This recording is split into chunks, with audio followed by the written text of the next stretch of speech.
खबर का रुख करेंगे, जहां 5 राज्यों के विधानसभा चुनाव की तैयारियों में बीजेपी जुटी हुई है। आज बंगाल में बीजेपी अध्यक्ष नितिन नवीन रहेंगे। 3 जनसभाओं को संबोधित करेंगे बीजेपी अध्यक्ष। तिनसुकिया में एक, धेमाजी में 2 जनसभाओं को संबोधित करेंगे। इसके अलावा पश्चिम बंगाल में 2 चरणों में मतदान होना है, तो ऐसे में कमान बीजेपी के अध्यक्ष को सौंपी गई है। और इस बीच बड़ी खबर लगातार बता रहे हैं, पश्चिम बंगाल में चूंकि 2 चरणों में मतदान होना है, 5 राज्यों के विधानसभा चुनाव को लेकर के बीजेपी ने अपनी तैयारियां पूरी कर ली हैं। एक तरफ केरल चुनाव में प्रचार करने प्रधानमंत्री नरेंद्र मोदी ने पहुंच रहे हैं, वहां उन्होंने कमान संभाली हुई है। वहीं दूसरी तरफ असम में गृह मंत्री अमित शाह पहुंचे हुए हैं। वहीं तीसरी ओर 5 राज्यों की चुनावी कमान अब सभी बीजेपी कार्यकर्ताओं पर भी सौंपी गई है। सभी अपने अपने स्तर पर तमाम तैयारियां कर रहे हैं और निश्चित रूप से बीजेपी के आला कमान का यही लक्ष्य कि जो 5 राज्यों में चुनाव होने हैं उसमें बीजेपी का बेहतरीन प्रदर्शन और लगभग सभी राज्यों में जीत का दावा बीजेपी की तरफ से किया जा रहा है। नितिन नवीन भी अब चुनावी कमान संभालते हुए नजर आ रहे हैं। आज बंगाल में बीजेपी अध्यक्ष रहेंगे नितिन नवीन।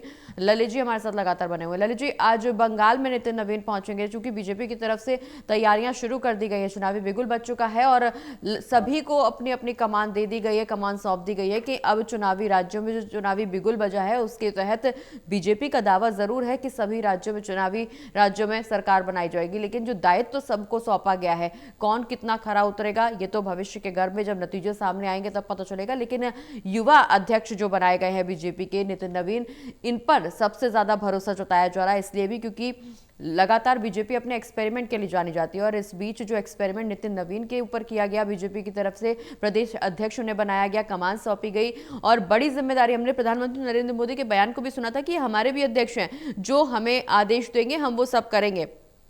बंगाल पहुंच रहे हैं। बंगाल की एक राजनीति में बड़ा उलटफेर देखने को मिल सकता है इस चुनावी समीकरण में, या फिर एक बार फिर से यहां पर ममता बनर्जी की सरकार बनती हुई नजर आएगी, ये एक बड़ा सवाल बना हुआ है, क्योंकि निश्चित रूप से बंगाल में बड़ी चुनौती बीजेपी के लिए। देखिए, बंगाल में भारतीय जनता पार्टी के लिए चुनौती बहुत बड़ी है, इसमें कोई दो राय नहीं है। और भारतीय जनता पार्टी अपनी इस चुनौती को जानती भी है और इसीलिए भारतीय जनता पार्टी वहां के लिए एक अलग रणनीति के साथ काम कर रही है। हर इस बार Bharatiya Janata party local administration के हिसाब से चुनाव लड़ रही है, लोकल विधानसभा के हिसाब से चुनाव लड़ रही है। इस बार हम भारतीय जनता पार्टी का जो चुनाव प्रचार है वो भी बदला हुआ है। कल गृह मंत्री अमित शाह ने भी जब चार्जशीट जारी की तो उन्होंने बताया कि ममता सरकार ने पिछले कुछ सालों में कितने एक तरीके से कितने अपराध किए हैं, कितने मामले ऐसे हुए हैं जिनमें कि सरकार की भूमिका पर सवाल खड़ा हुआ है। तो भारतीय जनता पार्टी हर फ्रंट पर, एक और जहां उनके सांसद लोग जो हैं वो लगातार इस बात को लेकर दबाव बना रणनीति पर काम कर रहे हैं कि क्षेत्रीय मुद्दों को लेकर चुनाव लड़ा जाए, वहीं दूसरी तरफ हम ये भी देख रहे हैं कि भारतीय जनता पार्टी जो है, स्टार नेता जो है वो अलग अलग जगहों पर जाकर एक तरीके से अपनी अपनी बात रख रहे हैं, अलग अलग मुद्दों पर चुनाव लड़ रहे हैं। तो कुल मिलाकर अगर देखा जाए तो बंगाल के लिए भारतीय जनता पार्टी ने एक अलग रणनीति बनाई है।